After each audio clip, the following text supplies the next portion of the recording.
No, no, muchas gracias por la invitación. Siempre intento darme este tipo de espacios, de tiempo para, bueno, poder charlar. Y porque cuando yo estaba estudiando, cuando estaba preparándome, también había mucha gente que se daba esos minutitos para poder ayudarme, echar la mano y compartir un poco de lo que sabía. Entonces, un gusto. Perfecto, Memo. Bueno, me gustaría arrancar preguntándote, es una pregunta que suelo hacer. Yo ya Ujú. estuve investigando un poquito, pero en términos generales, ¿quién es Memo Navarro? ¿A qué se dedica? Si te preguntaran, si yo no te conociera, ¿qué me dirías? ¿Quién es Memo Navarro? Te diría que es Memo Navarro, un comentarista de fútbol, especialmente fútbol nacional, apasionado por el análisis, por encontrar un poco el fondo, las razones, los motivos de las cosas de manera, y me considero, no sé, alguien espontáneo, alguien que le gusta divertirse, que le gusta también estar tranquilo en casa. En realidad creo que eso es lo que más me podría definir. Me gusta estar con mis amigos, con mi familia, llevármela muy tranquilo, pero sobre todo en el tema profesional, un apasionado al fútbol, especialmente el fútbol inglés. Yo creo que hay poca gente eh, que le gusta más el fútbol inglés que a mí. Siempre he dicho, no sé si sea el mejor en lo que hago, no aspiro tanto a eso, aspiro a mejorar eh, mi propia versión como profesional, pero yo creo que en cuanto a gente apasionada por lo que hace y sobre todo por comentar la Premier League y la Champions, yo creo que pocos me ganan en eso. Una pregunta obligada que tengo que hacer referente a esto que me mencionas, esto último. ¿Qué te gusta más, la Champions o la Premier League? La Premier, 100,000 veces. Sí, sí, digo, la Champions obviamente conglomera más talento de otros países, pero no sé, para mí la Premier tiene algo particular. No es que tenga identificación con gente británica o algún tipo de vínculo directo, pero, por ejemplo, a los aficionados ingleses les gusta más la Premier que la Champions. Les gusta o desean más que su equipo gane la Premier que la Champions. Yo como crecí viéndola y le he agarrado tanto cariño con el paso de los años, también creo que la prefiero, a pesar de no tener rondas definitorias, ¿no? De estarla siguiendo semana a semana. Muy bien, y bueno, justamente siguiendo un poquito por esta línea que me mencionas, ¿en qué Uh -huh. momento te diste cuenta de que era el fútbol europeo el nicho al que te querías dedicar? Yo creo que para eso pasó un tiempo, es decir, desde muy, muy pequeño, desde los 3 o 4 años que ya empezaba a tener nociones, me gustaba el fútbol mexicano, obviamente, pero también el fútbol europeo, también lo veía, lo consumía mucho, con la Premier, con la Champions, la Liga Española, también la veía de vez en cuando. Eh, y yo creo que ya hasta que me di cuenta que podía ser el nicho que podía atacar, el área en la que me podía desempeñar, pues ya fue hasta la carrera, ya fue un poco al empezar también a compartir cosas en redes sociales, a tener mis primeras experiencias, porque al principio pues no sabes hacia dónde ir, no ves una dirección muy clara o de qué hablar o cómo hablar de eso que te gusta. Ya cuando en Twitter, sobre todo, empecé a compartir más cosas de fútbol internacional y de fútbol inglés, eh, pues dije, esto es lo mío porque a la gente le gusta, porque me piden que haga más y porque yo lo disfruto. Entonces creo que ahí fue cuando lo decidí. Además de que, sin que el fútbol mexicano me desagrade, de hecho, estoy en un programa también de análisis de fútbol mexicano, como lo es Club Rabona en YouTube los lunes. Eh, Creo que sí el fútbol, no sé si decir rezagado, pero se rehúsa a, a analizar, se rehúsa a dejar la polémica, así que como que eso me desencantó y pues me di cuenta que en el fútbol internacional había más apertura para ello. Ok, bueno, igual mencionabas algo muy importante que es cuando estabas en la carrera. Tengo entendido que estudiaste en la Facultad de Ciencias Políticas y Sociales, ¿no? Sí, sí, ahí estudié. Entré en 2017 por pase directo de la prepa, estudié en prepa 5 y bueno, pues salí en 2021, 4 años que duró la carrera, me tocó terminarla en la pandemia, en línea, complicado por ese lado, pero sí, ahí fue donde estudié la universidad, la carrera de comunicación, aunque tiene como la especialización en periodismo, tiene varias opciones en las cuales especializarte, yo escogí periodismo. Ok, y bueno, ¿cómo recuerdas esa etapa de la universidad? ¿Pensabas que te dedicarías a esto o fueron oportunidades ya más circunstanciales o fue algún camino que descubriste después? Sí, pues mira, o sea, es algo que me hacía ilusión, pero no lo tenía tan claro. Ya que entré a la carrera, la verdad es que de inicio me desilusioné, eh, porque sobre todo el plan de estudios de esa facultad me parece un poco limitado en el tema práctico. En lo teórico creo que hay mucho contenido, mucho material, pero en lo práctico, a ver, uno con la aspiración de entrar a medios de comunicación, entra ahí y dices, pues, ¿qué estoy haciendo, no? ¿En qué momento tomo una cámara y un micrófono y empiezo a practicar en este sentido? Por lo que tengo entendido, por ejemplo, por colegas que estudiaron en FES, ya sea FES Aragón, FES Acatlán, sé que el plan de estudios es más práctico, entonces sí se nota que son profesionales con otro tipo de cualidades o de preparación.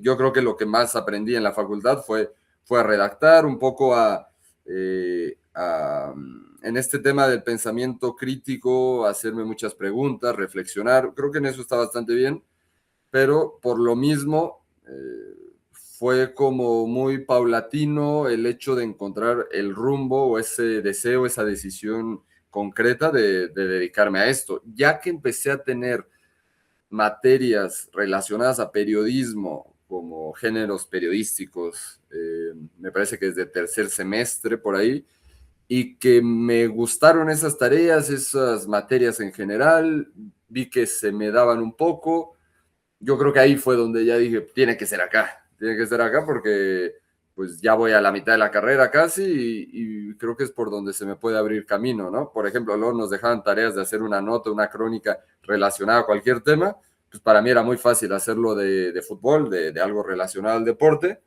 y se me hacía sencillo, creo que me quedaba bien, mis compañeros incluso me decían, pues es que se te da bien esto, entonces dije, pues acá le damos. Perfecto, igual algo que mencionabas importante es la cuestión de que aprendiste a redactar, a cuestionarte. En este sentido, bueno, yo sé, tengo entendido que a partir de Twitter te creaste una audiencia, ¿no? Un tanto fiel que te seguía por tus análisis, porque pues bueno, al final Twitter es una zona en la que tienes que redactar, Uh -huh. tienes que darte a entender bien. ¿Qué crees que tiene o tenía Twitter en ese momento que quizá no tenían los medios tradicionales? Eh, uf, bueno, o sea, en primer lugar, para alguien que no, pues tenía acceso todavía a estar en un medio tradicional, pues obviamente, ¿no? La facilidad, ¿no? Que puedes tener ahí tu cuenta y puedes expresarte de manera libre, pues de manera inmediata también eh, compartir tus análisis, tus opiniones, tus perspectivas. Entonces, yo creo que esa inmediatez eh, era o es una buena herramienta para conectar lo más rápido posible con la gente. También yo creo que Twitter, en general las redes sociales, mm, creo que es la que más conozco, pero por ahí empiezo a entrar a TikTok y me doy cuenta, es un poco más fácil conectar con ciertos nichos. Yo creo que TikTok está amplificadísimo, con Twitter es un poco menos porque hay nuevas generaciones que no tienen la más mínima idea de cómo se utiliza, y menos de que ya ni se llama Twitter, entonces como que ha caído en ese sentido la red social un poco, pero pues al final encuentras gente que le gustan o le interesan cualquier tipo de tema que se te ocurre y que además de que le interesen saben y pueden complementar y pueden comentar y puedes intercambiar ideas. Entonces creo que eso es algo que ningún medio tradicional tiene, esa facilidad de tal vez llegar a menos gente de lo que pueda llegar un programa en televisión nacional en horario estelar, pero que va dirigido o que llega a conectar con gente que específicamente le gusta ese tema. Y yo creo que así fue como empecé ahí eh, a construir una pequeña base, una pequeña comunidad, que pues al final lo que nos une es que nos gusta el fútbol inglés, les gustan cómo lo analizo, cómo lo comento, eh, y que saben que si se meten a Twitter pueden encontrar contenido relacionado a eso, lo cual no sucede si prendes la radio o prendes la tele. Perfecto. ¿Y en qué momento crees tú o te das cuenta de que ese puede ser el camino, ¿no? De que las redes pueden ser un camino hacia el periodismo deportivo profesional? A ver, yo creo que ya me estaba yendo bien. Tampoco es que tenga una base de seguidores gigantesca, ¿no? Debo tener por ahí de 15,000 seguidores, ¿no? No es demasiado. Lo que sí es que me parece muy fiel, y eso es algo que me pone muy orgulloso y por lo cual estoy agradecido con toda la gente que está ahí, porque o sea, no es, una cosa es los seguidores que tienen y otra es si de verdad te siguen, si de verdad te apoyan, si de verdad les interesa lo que pones o tú como persona. Yo creo que en mi caso he logrado eso, o sea, cualquier cosa que pongo ahí me respaldan y creo que ya hasta ha llegado un tema más personal donde existe cierto afecto, cierto cariño. Entonces, creo que desde el principio me fui dando cuenta que si hacía contenido ahí, si hacía algunos análisis, si hacía cosas interesantes un poco más elaboradas, podía pegar. Pero yo creo que cuando me doy cuenta de que verdaderamente lo que sabía y lo que publicaba interesaba a la gente fue en el pasado mundial en Qatar a finales de 2022, cuando publico un análisis, un hilo, como se le llaman en Twitter, que es cuando van enlazados como una serie de tweets para leerlos así de manera pues continua. E hice uno sobre el nuevo modelo de academias del fútbol juvenil en Inglaterra, por cómo trabajan, cómo funcionan, cuándo surgió, por qué surgió, cuáles son los resultados, eh, por qué Inglaterra está produciendo tantos jugadores actualmente del más alto nivel, cómo es que se generó este cambio en el fútbol inglés, etcétera. Publiqué eso y tuvo un impacto brutal, brutal. Me parece que millones de personas lo vieron, ¿no? Y recibí muchos mensajes y gente importante me empezó a seguir, me invitaron a programas porque además era el momento del Mundial, ¿no? Entonces, pues toda la atención estaba sobre eso y ahí me di cuenta como de, a ver, esto que yo compartí en mi día a día y que consumo y que comparto, le interesa a más gente. Eh, y a mucha más gente, ¿no? O sea, ya no eran solo mis 5,000 seguidores, no sé cuántos tenía en ese momento, ya era mucha más. Entonces ahí dije, bueno, pues creo que me tengo que seguir especializando en esto y explotarlo lo más que pueda. Muy bien, y ahora, ¿cómo fue ese salto, ¿no? De construir una reputación en redes, como lo comentas, a ya entrar un poquito más de lleno en medios tradicionales? Tengo también entendido que estuviste en W Radio, en Fox, ahora en TNT. ¿Cuál fue la parte más difícil de ese proceso, quizá? Pues mira, todavía antes de esto de redes sociales, justo antes de la pandemia, yo entro a un programa de radio se llamaba el 9 y medio Radio, luego cambió de nombre a Catenacho W, conducía a Pepe del Bosque. Tuve la fortuna ahí un poquito de entrar porque me invitaron, un amigo que estaba en el programa, me invitó a ver cómo se hacía y luego mi amigo tenía que hacer el servicio social, entonces dijeron, ¿a quién le llamamos? Y dijeron, pues a tu amigo que trajiste la vez pasada, que como que sabía qué onda y sabía de fútbol europeo y todo, pues que empieza a venir. Entonces así empecé. Obviamente al principio complicado, no tienes ni, pues tal vez la preparación, la fluidez, la confianza, sobre todo. Yo al final pienso que todo se basa en confianza, para poder expresarte bien, para poder plasmar bien las ideas.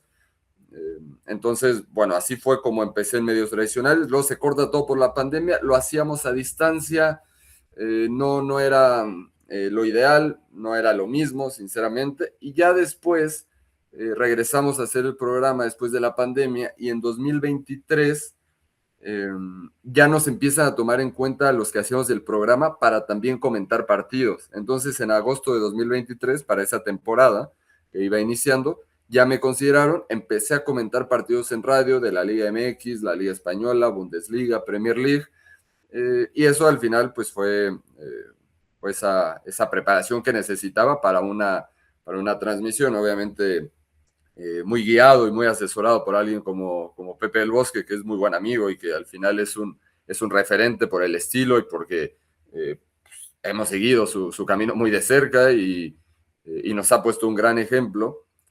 Y así fue como estuve 2 temporadas comentando los partidos en radio, haciendo muchos partidos.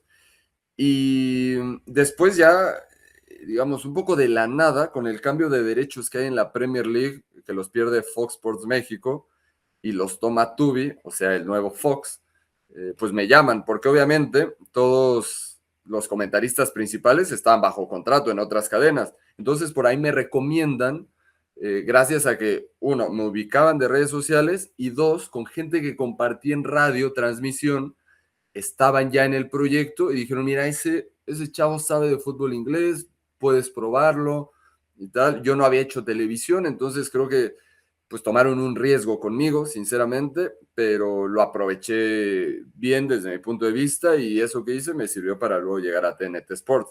Me preguntabas de la parte complicada, pues claro que de no haber hecho nunca televisión, nunca, hacerlo en la Premier League, en una cadena de televisión ya oficial, transmitiendo los partidos en un proyecto nuevo, con la edad con la que, bueno, ahí empecé con 25 años, pues sí era un reto tremendo y pues el nerviosismo estaba ahí, pero yo no sé, lo estaba disfrutando mucho y además tenía claro que era mi oportunidad. Es como si pasó el tren, algo que nunca había sucedido con este tema de los derechos, y dije, me tengo que subir. Y pues creo que me terminé subiendo, ¿no? Por algo ya después me pudieron buscar en otras cadenas como TNT. Sí, justamente yo creo que también allí en TNT se armó un gran equipo que es con el que trabajas actualmente, ahí con Majo, con Miroslava. ¿Me podrías platicar un poquito más de tu trabajo actual con TNT?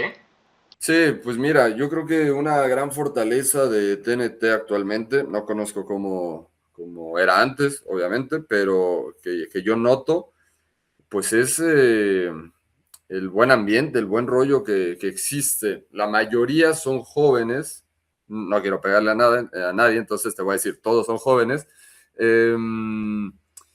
pero además todos, yo creo que tenemos un gusto por lo que hacemos, lo vemos de manera similar. O sea, Majo, por ejemplo, es narradora, pero a ella le encanta analizar y le encanta entender más del juego y le encantan las historias detrás de lo que sucede en el campo. Lo mismo, por supuesto, a Pepe, Beto González, que es otro de los comentaristas. El Tibo Elguea también es especialista en la Premier League, de tantos años que lo ha transmitido. Daniel Barba, que es presentador o que es narrador, también se prepara muchísimo y ya narraba antes la Premier League en Sky. Entonces, yo creo que son dos cosas, el profesionalismo, la pasión por lo que hacemos, pero también lo bien que nos llevamos y no lo sé, el deseo de que todos lo hagamos bien y de formar un buen equipo y de salir juntos y de pues, convivir como amigos. Al final, más que compañeros, yo creo que todos somos amigos. Yo soy el menor, entonces, bueno, también con eso luego me tiene un poco de bajada, ¿no? Lo digo obviamente desde el punto de vista de humor, pero yo creo que se ha formado un gran grupo, gente muy capaz. Yo ya conocía a la mayoría, con varios ya había trabajado, pero por ejemplo ahora que veo trabajar de cerca a Majo, a Dani Barba, a Miroslava, Miroslava pues muchas veces pues está ahí, eh, sale en todos lados y la gente habla de ella y la gente no sabe en realidad cómo es, además de ser una extraordinaria persona y yo creo que con la que mejor me llevo ahí, la más divertida, ves la manera en que es capaz de improvisar al aire y que es capaz de manejar la cámara y que es capaz de hablar mientras le hablan en el apuntador. Es tremendo, yo creo que es gente muy capaz y además buenas personas. Y yo creo que eso se logra transmitir a la gente que no solo está contenta, la mayoría, con lo que le ofrecemos en cuanto a contenido, en cuanto a conocimiento, en cuanto a preparación, pero también como que con esa vibra que les podemos transmitir. Muy bien, igual mencionabas algo que te iba a preguntar.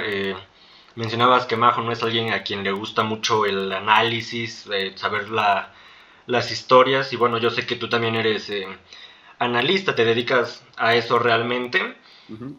Y quería preguntar, bueno, yo sé que hay un debate muy activo en redes con esta nueva camada de periodistas, de analistas. Hay, por un lado, y tú lo habrás visto, Uh -huh. algunas personas, reporteros de la vieja escuela que señalan que el fútbol no tiene por qué ser algo realmente complicado, ¿no? Que no son química, no es matemáticas. Y por otro lado, por otra parte están pues los analistas de hoy en día, como lo puede ser tú, Majo, mencionabas también a Pepe del Bosque, Uh -huh. que pues traen esta nueva escuela ya, ¿no? De un fútbol desde un punto de vista muy analítico, con muchas estadísticas. ¿Por qué crees que esa conversación está tan encendida ya en redes desde hace varios meses? Es totalmente el debate y es un debate que nos llega mucho y que nos pega mucho, ¿no? O sea, hay mucha gente que está en contra de lo que hacemos o de cómo lo hacemos. Yo creo que, a ver, el problema no es un estilo u otro, porque yo entiendo que la televisión deportiva o el contenido deportivo va mayormente enfocado al entretenimiento y ese entretenimiento muchas veces es amarillismo, polémica barata, eh, sensacionalismo, que unos se griten a otros, que uno represente a un equipo y el otro al otro, que casi sean representantes de la afición, lo cual pues antes no sucedía, pero bueno, ahora está en tendencia y la gente lo consume, ya sea en redes sociales o ya sea en medios tradicionales. Y al final está bien, mucha gente ve el deporte y el fútbol como mero entretenimiento y llegan de una jornada laboral de 10 horas, de 12 horas y llegan y nada más pues quieren reírse, lo cual me parece muy bien. No reconocer eso me parece vivir en una burbuja.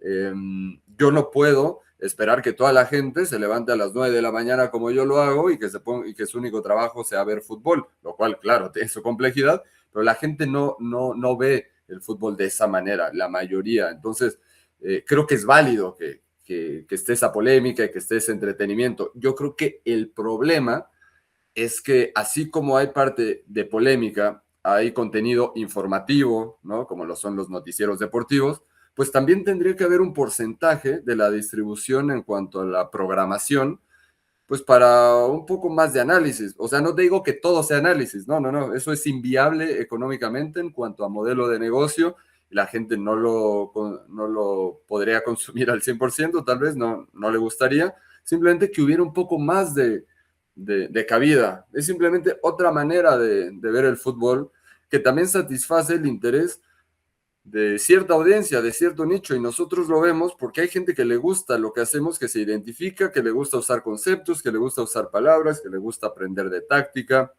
Al final, el fútbol es un juego muy sencillo, pero que ya que profundizas en él, pues hay ciertos factores complejos que deciden o determinan cada acción que uno ve en el campo. Entonces, yo creo que no debería de haber este debate, yo creo que tendría que haber espacio para todo. Desde mi punto de vista, la lectura que yo le doy es que esos periodistas o esos comunicadores de vieja escuela, como tú les llamaste, incluso hay otros jóvenes que también están en contra digamos, de esta corriente más analítica. Yo creo que muchos se sienten, mmm, por decirlo de alguna manera, como con miedo a a que les roben su manera de ver el fútbol y la manera en que se ha hecho por mucho tiempo. Además de que creo que nuestra labor principal como comunicadores, como periodistas, es prepararnos al máximo, saber explicar cómo juega un equipo y saber de lo que estamos hablando. Y hay muchos comunicadores que no se preparan, que no hacen ningún tipo de esfuerzo en prepararse. Entonces, yo creo que en ocasiones, a veces, para algunos es un miedo, es una amenaza porque pues te das cuenta que otros sí saben, que otros sí se meten a ver estadísticas, que otros tienen mejores argumentos y tú pues no puedes salir de que el América es más grande o que Chivas es más grande o que si el árbitro ayudó. Entonces yo creo que ahí también se explica un poco, ¿no? El rechazo que hay, porque yo creo que todos los que estamos de este lado entendemos el contenido que se hace para generar polémica, para generar clics, conversación, rivalidad, etcétera, pero creo que hay un mayor rechazo de ese lado hacia acá, y te digo, por esas razones que te menciono, yo creo que es lo que termina explicándolo. Completamente de acuerdo. Igual siguiendo por esta misma línea, comentabas acerca de, pues hay personas, ¿no? Que tienen una jornada laboral enorme, llegan a su casa y lo único que quieren saber, perdón, es pues si ganaron las Chivas o si ganaron los Tigres. Uh -huh. Y en este sentido, y hablando un poquito más sobre la conciencia social, ¿crees que al periodismo deportivo mexicano le hace falta tomarse en serio estas cuestiones un poco más sociales? Yo creo que a todos como sociedad, nos hace falta muchas veces eh, pensar en la realidad en la que estamos y en la realidad que están otras personas. En todos los sentidos, por eso me parece siempre necesaria la reflexión. Mucha gente me pregunta cómo le hice para empezar a comentar la Premier League, cómo es que pude ir desarrollándome, cómo es que tuve ese interés. Y bueno, claro, hay mucho parte de crédito, mérito de mi parte por esa preparación, por ese interés, por esa pasión, pero claro, también cuando te pones a pensarlo, bueno, soy alguien que nunca le ha sobrado nada, pero tampoco nunca le ha faltado nada y que siempre tuvo televisión de paga desde que tenía 3 años. Y que gracias a eso pude estar viendo el fútbol europeo y que gracias a eso que me generó ese interés y después yo hice el esfuerzo por aprender más. Pero ya el simple hecho de haber estado toda tu vida con televisión de paga ya te encierra en un grupo más privilegiado que otro. Entonces yo creo que el hacerte ese tipo de preguntas te ayuda a explicar también la realidad que viven otros y por qué le gusta lo que haces o por qué no le gusta, por qué se identifica o por qué no se identifica.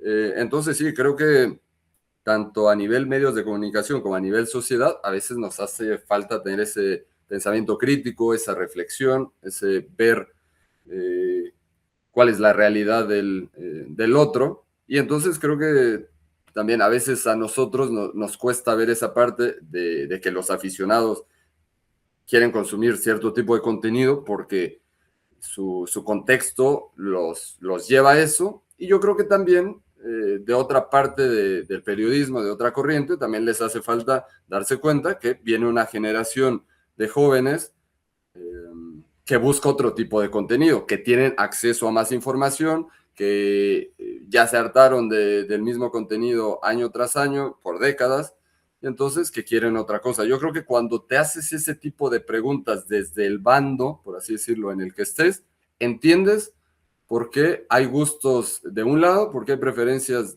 en una cosa y por qué hay preferencias de otra. O a veces más que preferencias, pues es simplemente que la gente consume lo que su contexto de vida le ha puesto sobre la mesa, ¿no? Sí, bueno, tienes aquí un punto completamente, yo me identifico en esa parte que mencionas de la televisión de paga. Yo me empecé a interesar en el fútbol inglés porque veía al Arsenal los sábados antes de irme al catecismo.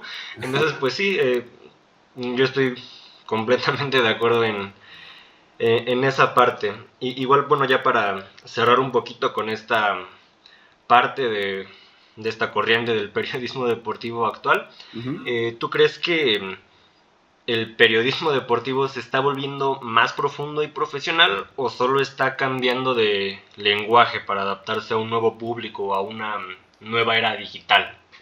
Pues yo creo que hay de todo. Yo veo una evolución, sí, con un sector que así lo quiere, que quiere profesionalizarse más, especializarse, utilizar un lenguaje más variado, no necesariamente más complejo, simplemente otro lenguaje, lo cual es válido.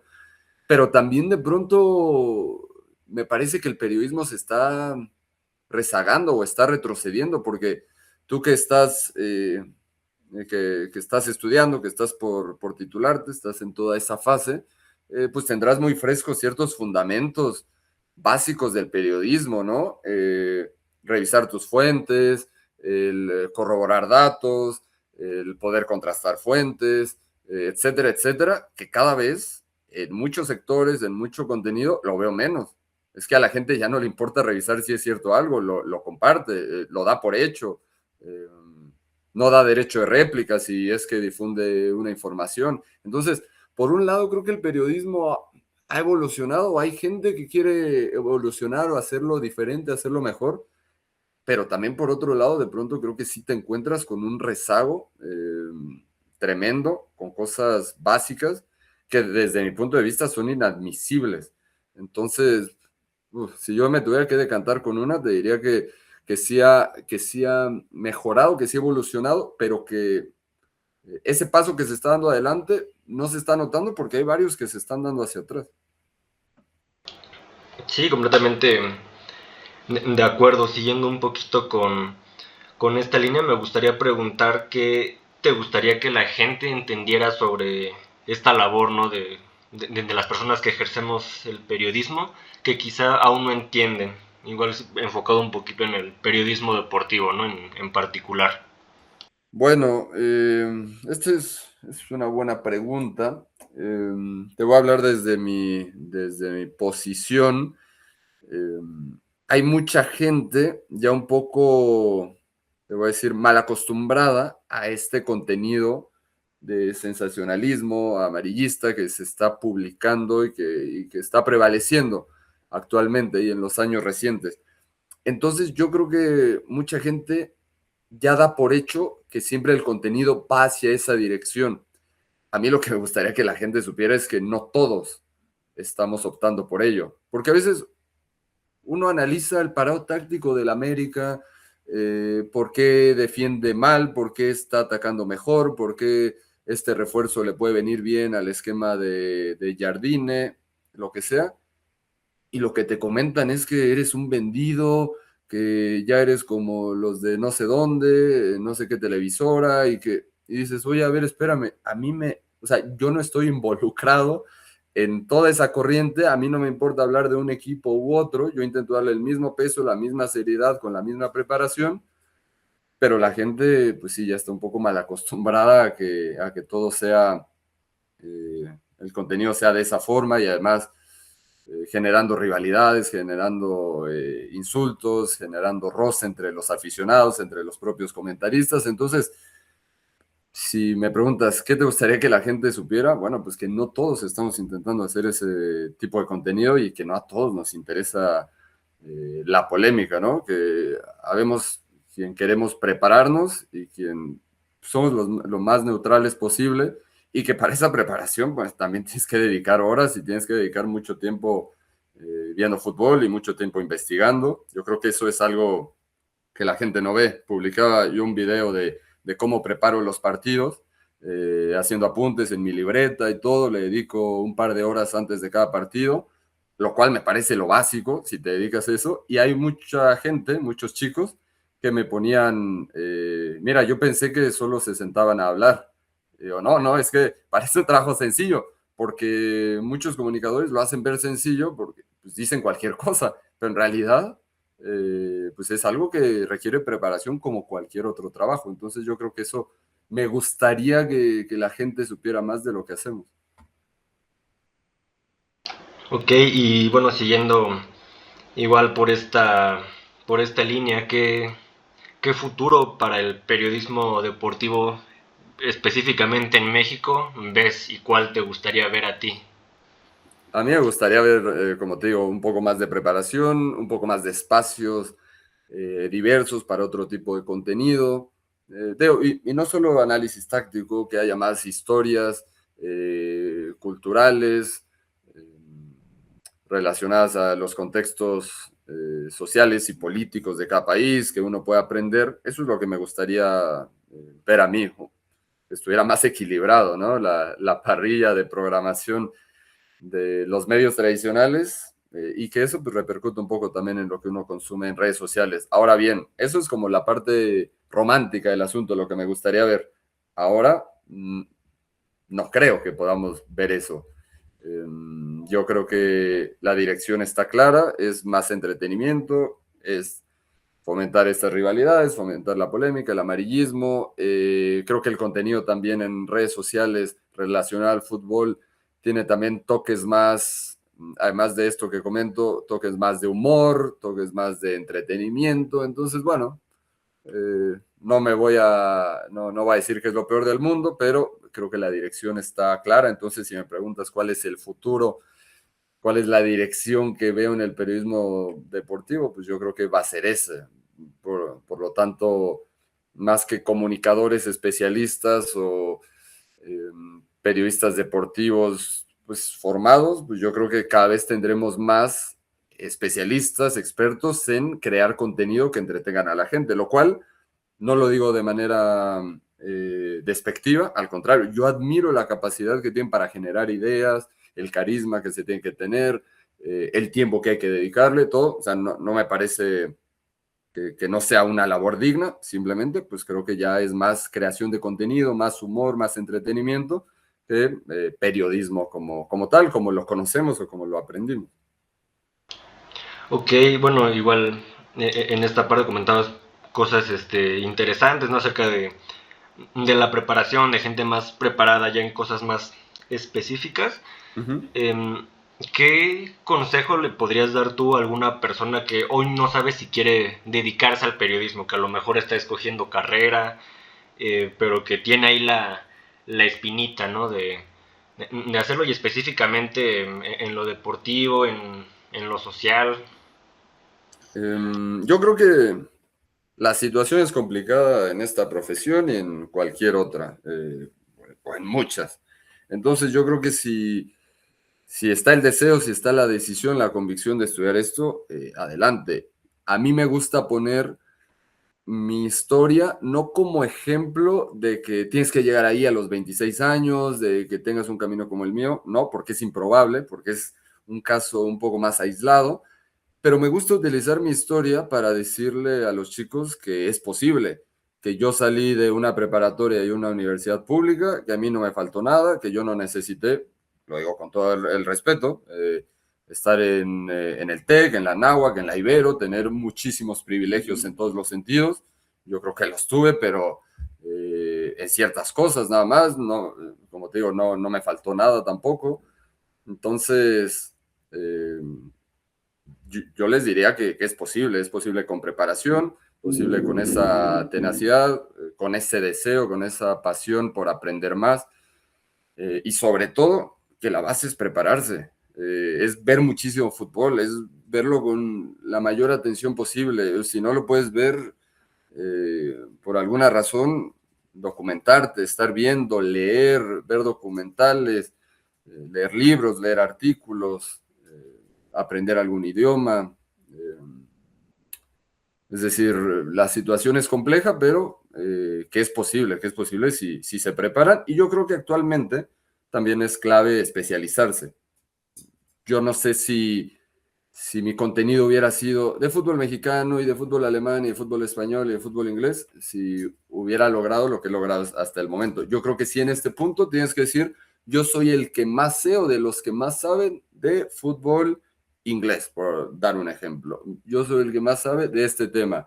O yo tengo un valor agregado porque expreso mis opiniones o porque genero este contenido de esta manera distinta al resto. Yo creo que eso es clave, pero hay formas de conseguirlo y por eso me gusta contar que yo lo puedo lograr y yo creo que mucha gente también si se lo propone si lo intenta, si se decide, también puede. Y bueno, ya para ir cerrando esto, porque ya vamos a hacer una hora, Uh no -huh. sé cuánto tiempo me deje grabar aquí bueno, con el Meet. Sí, sí. Si tuvieras que resumir tu carrera en una frase, en alguna cita, alguna letra de una canción, lo que tú prefieras, Uh -huh. ¿cuál sería esa frase? Mira, hay una frase que me gusta mucho. Está en inglés, pero en español es siente el miedo, y a pesar de eso hazlo. Yo creo que esa es la clave. Hay mucha gente que con el nervio, con el miedo de esas primeras oportunidades se bloquea. Y no solo no puede desempeñarse de la mejor forma, sino que le merma la confianza. Y yo creo que lo importante de los retos es sentir esa llama adentro, sentir ese miedo, ese nervio, esa adrenalina, pero aún así hazlo, no huirle a ningún tipo de reto. Y yo creo que eso ha resumido mi carrera porque en muchos momentos no he estado seguro si algo es lo mío, si me va a ir bien, eh, si soy del todo capaz, si estoy preparado, pero yo voy al frente y ya después a ver qué pasa y ya después a ver cómo le hago, ¿no? Como en esto de Tubi, cuando entré a Fox. Yo no había hecho televisión, pero aprendo. Lo peor que puede pasar es que pues no quede tan bien y ni modo. A la próxima oportunidad que tenga ya voy a saber un poco más de lo que sabía ayer. Entonces, pues ir al frente, tomar ese riesgo e intentarlo. Obviamente cuando tienes preparación detrás, creo que te da un poco de confianza, pero con esos retos, esas cosas que te dan miedo, darle hacia adelante. Digo, lo peor que puede pasar es que te lleves una enseñanza. Me pasó también un trabajo que tuve como editor de contenido y editor de video en eh, en una aplicación que se llama OneFootball. Normalmente no lo menciono porque no tiene que ver con mi carrera en los medios como tal, pero tuve ese trabajo también desde casa, desde la computadora, y todo era en inglés. Yo me encargaba de la plataforma en la versión en español y en inglés, y me acuerdo muy bien cuando tenía que mandar mi currículum. Yo no tenía mi currículum hecho en inglés. Además de que me daba flojera hacerlo, dije, uy, pues a ver, sería mi primer trabajo, pues 100% muy relacionado en otro idioma. Y dije, pues quién sabe si me quede, quién sabe qué tal me salgan las entrevistas, o sea, las entrevistas de trabajo, las primeras, esos filtros en inglés. Pues no estaba muy convencido. Lo hice un poco más ahí por no, por no quedarme con las ganas. Me arriesgué a pesar de ese miedo y tuve ese trabajo y duré ahí 4 años y me dio mucha estabilidad en todos los sentidos y muchas oportunidades. Entonces yo creo que toda mi carrera se resume en haber sentido ese miedo, haber sentido esas dudas y aún así hacerlo. Perfecto, Memo, pues ya este, con esto cerraríamos prácticamente la entrevista, no sin agradecerte nuevamente por darte el tiempo, por darte este espacio para estar aquí, para responder algunas preguntas, quizás sacándote un poco de la zona de confort, pero, pero bueno, de verdad, muchísimas gracias. No, No no, sé si quieras un decir gusto. algo más. No, no, un gusto totalmente. Muy buenas preguntas. Me gusta que me hagan preguntas que nunca me habían hecho, que me hagan así pensar en un poquito lo que ha sido este camino. Entonces, bueno, por el tipo de preguntas y todo, seguramente te estás convirtiendo en un muy buen periodista y nada, desearte muchísimo éxito y agradecerte por la invitación.